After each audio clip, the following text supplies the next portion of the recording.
Hi sweeties, welcome to our channel Miss Sands. நான் உங்க Sangeetha. Finally நாங்கள் பிளான் பண்ண மாதிரி பாண்டிச்சேரி வந்துட்டோம். ஸோ பாண்டிச்சேரி வந்துட்டு நாங்கள் எங்கெல்லாம் போகிறோம் எப்படிலாம் வந்தோங்கிறத நான் இந்த வீடியோ கடைசி எண்டு வரையும் ஸ்கிப் பண்ணாமல் பாருங்கள். இன்ட்ரோ வீடியோவே நான் இங்கே பாண்டிச்சேரியில் தான் எடுக்கிறேன். நாங்கள் இங்கே ஒரு வேலையாக வந்தோம். அந்த வேலை முடிச்சுட்டு நாங்கள் சுற்றியும் பார்த்துக்கிட்டு இருக்கோம் ஜாலியாக. ஸோ நாங்கள் ஒரு இடத்துக்கு போகும்போது நான் ஒரு விஷயம் அப்டேட் பண்ணுறேன். வீடியோ ஸ்கிப் பண்ணாமல் கடைசியில் எண்டு வரையும் பாருங்கள். மறக்காமல் நம்ம சேனல் மிஸ் சான்ஸை சப்ஸ்கிரைப் பண்ணுங்கள். பக்கத்தில் இருக்க பெல் ஐக்கானை கிளிக் பண்ணிக்கோங்க. வாங்க வீடியோக்குள்ளே போகலாம். ஸோ அன்றைக்கி வந்து பாண்டிச்சேரிக்காக நாங்கள் பஸ்ஸில் போனோம். ஸோ அதனால் பாண்டிச்சேரிக்கு கோயம்பேட்டிலேருந்து தான் ட்ரெயின். அதனால் மெட்ரோவில் ஏறிட்டோம். Finally AC பஸ்லேயே ஏறிட்டோம். நமக்கு ஏசி பஸ்ஸே கிடச்சிருச்சு. வெயிலுக்கு அதான் கொஞ்சம் நிம்மதியாக இருந்தது. ஸோ பஸ்ஸில் ஏறிட்டு சும்மா அப்படியே ஒரு ஃபோட்டோ எடுத்துகிட்டு அப்படியே டிக்கெட்ஸையும் கொஞ்சம் காட்டிக்கிட்டு இருந்தேன். அதுக்கப்புறம் பஸ்ஸு கோயம்பேட்டிலேருந்து பாண்டிச்சேரி கிளம்பிடுச்சு. கிளம்புனது சும்மா ஒரு கிளிப்பிங்கும். அப்புறம் இந்த பாண்டிச்சேரி இவ்வளோ தூரம் போயிட்டு இந்த பாண்டிச்சேரி ஆர்ச்சை கட்டலன்னு எப்படி சொன்னாலும் அந்த ஆர்ச்சை கட்டும்.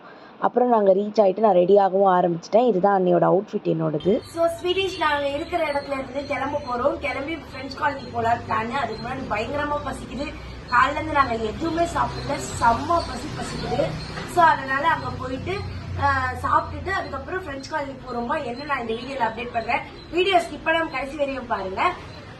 இப்போ நம்ம சாப்பிட போகலாம் முதல்ல. ஸோ அங்கேயே நாங்கள் ஒரு நான்வெஜ் ஹோட்டலாக பார்த்துட்டோம். ஏன்னா செம பசி. காலையிலேருந்து யாருமே எதுவுமே சாப்பிடல. வயிறுலாம் கவான் இருந்துச்சு. ட்ராவல்லே போயிடுச்சு. ஸோ அதனால் எல்லாருமே போய் சாப்பிட்லான்னு சொல்லிட்டு ஒரு 5-6 ஐட்டம் வாங்கி கட்டுன்னு கட்டினோம். ஃபுட்டு ஆவரேஜ் தான். அதுக்கப்புறமா அங்கேருந்து பேரடைஸ் பீச் போகலான்னு கிளம்பி போனோம். பட் இருந்தாலும் பேரடைஸ் பீச்சில் வந்து நிறைய கேம்ஸ்லாம் அலோடு இல்லை, ரொம்ப காஸ்ட்லி அப்படிங்கிற மாதிரி சொன்னாங்க. ஸோ பட்ஜெட் கொஞ்சம் அஃபோர்டபுளாக இல்லைங்கிறதுனால நாங்கள் பேரடைஸ் பீச்சை ட்ராப் பண்ணிட்டு அங்கேயே ஓரமாக வந்து ஒரு சன்கிளாஸை வாங்கி மாட்டி விட்டுட்டேன். ஏன்னா என்னோடய சன்கிளாஸ் ரொம்ப லூஸாக இருந்தது. ஸோ இது கொஞ்சம் பார்க்க நல்லா இருந்தது, எடுத்து மாட்டிக்கிட்டேன். அந்த ஜூஸை கீழே மேலேன்னு ஊற்றி குடிச்சிட்டு இருந்தேன். எனக்கு சாப்பாடே வேணாண்டு அடிக்கிற வெயில், எனக்கு ஜூஸை மட்டும் கொடுங்கன்னு சொல்லிட்டு வாங்கி ஜூஸாக குடிச்சிக்கிட்டு இருந்தேன்.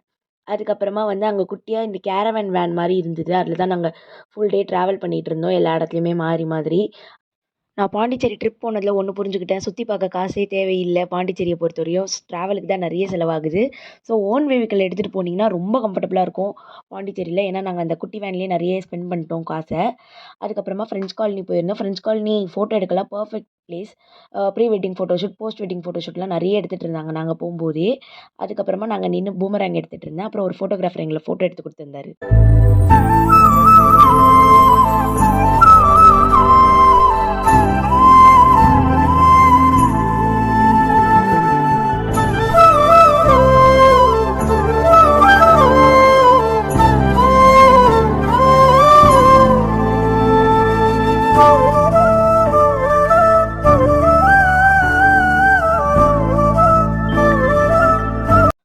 அப்புறம் ஃப்ரெண்ட்ஸ் காலனி பக்கத்துலேயே தான் ராக் பீச் நல்லா ப்ளசண்ட்டாக இருந்தது. நல்லா நம்ம ஊர் பெசன்ட் நகர் பீச் மாதிரியே இருந்தது.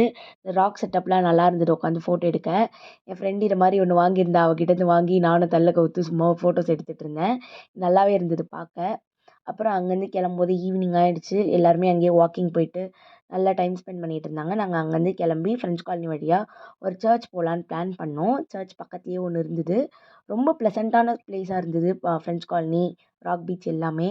ஸோ இந்த சர்ச் போய் பார்த்துட்டு வரலாம். இவ்வளோ தூரம் வந்துட்டோம், நம்ம எங்கேயுமே போகல, இந்த கோயிலுக்கு அது மாதிரி எங்கேயுமே போகல. ஸோ அதனால் சர்ச் ஆச்சு போகலான்னு சொல்லிட்டு இந்த சர்ச் ஒன்று இது பண்ணியிருந்தேன். இந்த சர்ச் பேர் கிடச்சிருந்தா நான் வீடியோவோட இதுவில் கொடுக்குறேன். இந்த சர்ச் ஒன்று போயிட்டு அங்கே போய் கொஞ்ச நேரம் ப்ரே பண்ணிவிட்டு அதுக்கப்புறமா வந்து இந்த ஒரு ஷாப் போயிருந்தோம். கெஃபே மாதிரி இருந்தது. குட்டியாக காம்பேக்டாக தான் இருந்தது. பட் ஆனால் பேஸ்ட்ரீஸ்லாம் ரொம்பவே டேஸ்ட்டாக இருந்தது. அதெல்லாம் சரி ட்ரை பண்ணலான்னு சொல்லிட்டு சும்மா நம்ம மாஸாக போவோம்னு சொல்லிட்டு இதை மாதிரி ஒன்று பார்த்தேன். அப்புறம் புல்லு பூச்சின்ட்டு கொஞ்சம் பல்பு வாங்கினது தான் மிச்சம். அப்புறம் பேஸ்ட்ரீஸ்லாம் ஆர்டர் பண்ணோம். ஆர்டர் பண்ணக்கப்புறமா வந்தது. நல்ல ஒரு ஆம்பியன்ஸ் இருந்தது அந்த இடத்துல. சிம்பிளாக தான் இருந்தது இடம். பட் ஆனால் ஆம்பியன்ஸ் ரொம்ப நல்லா இருந்தது. இந்த சாக்லேட் டெசர்ட் தான் எனக்கு ரொம்ப பிடிச்சிருந்தது பர்சனலாக. அதுக்கப்புறம் அங்கேருந்து போத்தி ஸ்ட்ரீட்னு ஒரு இடம் இருக்குது. ஸோ அதனால் நாங்கள் அங்கே போய்ட்டோம். அங்கே டெரிட்டோரின்னு சொல்லிட்டு இந்த ஷாப்பில் வந்து ஐஸ்கிரீம் வித் ப்ரௌனி சாப்பிட்டேன். ஏன்னா இதெல்லாம் இங்கேயே யூஸ்வல் தான். பட் இருந்தாலும் பரவாயில்ல, நான் இங்கே பெருசாக ட்ரை பண்ணதில்லை. அதனால் அங்கே போய் இதை ட்ரை பண்ணலாம் அப்படின்னு சொல்லிட்டு டெசர்ட் மாதிரி ட்ரை பண்ணலான்னு சொல்லிட்டு நிறைய டெசர்ட்ஸ் தான் சாப்பிட்டுட்டு இருந்தோம் நாங்கள் மெயின் டிஷ்ஷை விட. ரொம்பவே நல்லா இருந்தது. அதுக்கப்புறம் பெபிள் பேன் கேக்குன்ட்டு ஒரு கப்பிள்ஸ் நடத்திட்டு இருந்தாங்க. ரொம்பவே க்யூட்டான கப்பிள்ஸ். 2 பேருமே நல்லா ஒருத்தருக்கு ஒருத்தர் கோஆப்ரேட் பண்ணி நல்லாவே பிஸ்னஸ் மேனேஜ் பண்ணிட்டு இருந்தாங்க. அங்கேயே தான் நாங்கள் சாப்பிட்டோம். போத்தி ஸ்ட்ரீட் வந்து நம்ம ஊர் கோரா ஃபுட் ஸ்ட்ரீட்டை விட அப்படியே லார்ஜ் வெர்ஷன் சொல்லுவாங்க பார்த்தீங்களா, அது மாதிரி பிக்காக கடைக்கு மூலைக்கு மூலை அவ்வளோ ஃபுட் ஷாப் இருந்தது. வெரைட்டியாக உங்களுக்கு என்ன வெரைட்டி ஃபுட் வேணாலும் சாப்பிட்லாம். நாங்கள் பேன் கேக் வாங்கியிருந்தோம். பேன் கேக் வாங்கி சாப்பிட்டேன். அது பேன் கேக்குமே செம்மையாக இருந்தது. அதுவும் அந்த சூடோட சூடாக சாப்பிடும்போது ரொம்பவே நல்லா இருந்தது பேன் கேக்கு. அதுக்கப்புறமா இந்த ஒரு சின்ன தள்ளுவண்டி கடையில் வந்து நான் இறால் தோசை வாங்கி சாப்பிட்டேன். என் ஃப்ரெண்ட்ஸ் எல்லாமே ஃப்ரைட் ரைஸ் அது மாதிரி ட்ரை பண்ணாங்க. நம்ம டிஃப்ரெண்ட்டாக ட்ரை பண்ணலான்னு சொல்லிட்டு இறால் தோசை வாங்கி சாப்பிட்டேன். இறால் தோசையுமே செம்ம டேஸ்ட்டாக இருந்தது. எனக்கு அது செம்ம ஃபீலிங்காக இருந்தது. நான் ஒரே ஆளாக தான் சாப்பிட்டேன், யாருக்கும் கொடுக்க மாட்டேன் அப்படின்னு சொல்லிட்டு நல்லா இருந்தது. ஸோ ஸ்வீட்டிஸ் நாங்கள் போய் நல்லா சுற்றி பார்த்துட்டு ஃபைனலாக இங்கே ரீச் ஆகிட்டோம். ரீச் ஆகிட்ட உடனே இப்போ வந்து என்னென்னா போய் தூங்கணும். நாளைக்கு டே 2ஓட பிளாகை கண்டினியூ பண்ணுறேன். டே 1ஓட பிளாகை இன்னையோட முடிச்சுக்கிறேன். மறக்காம நம்ம சேனல் மிஸ் சான்ஸை சப்ஸ்கிரைப் பண்ணுங்க. இந்த வீடியோ பிடிச்சிருந்தா லைக் பண்ணுங்க. பிடிக்கல என்ன பிடிக்கல கமெண்ட் பண்ணுங்க. Respective criticisms are always accepted. Bye sweeties. நம்ம சேனலோட ஃபர்தர் அப்டேட்ஸ் தெரிஞ்சுக்க நம்ம இன்ஸ்டாகிராம்லேயே ஃபாலோ பண்ணிக்கோங்க. இன்ஸ்டாகிராமோட லிங்க் டிஸ்கிரிப்ஷனில் கொடுத்துருக்கேன். செம்ம டயர்டாக இருக்கு, நானும் போய் தூங்க போகிறேன். நீங்களும் போய் தூங்குங்க. Bye sweeties.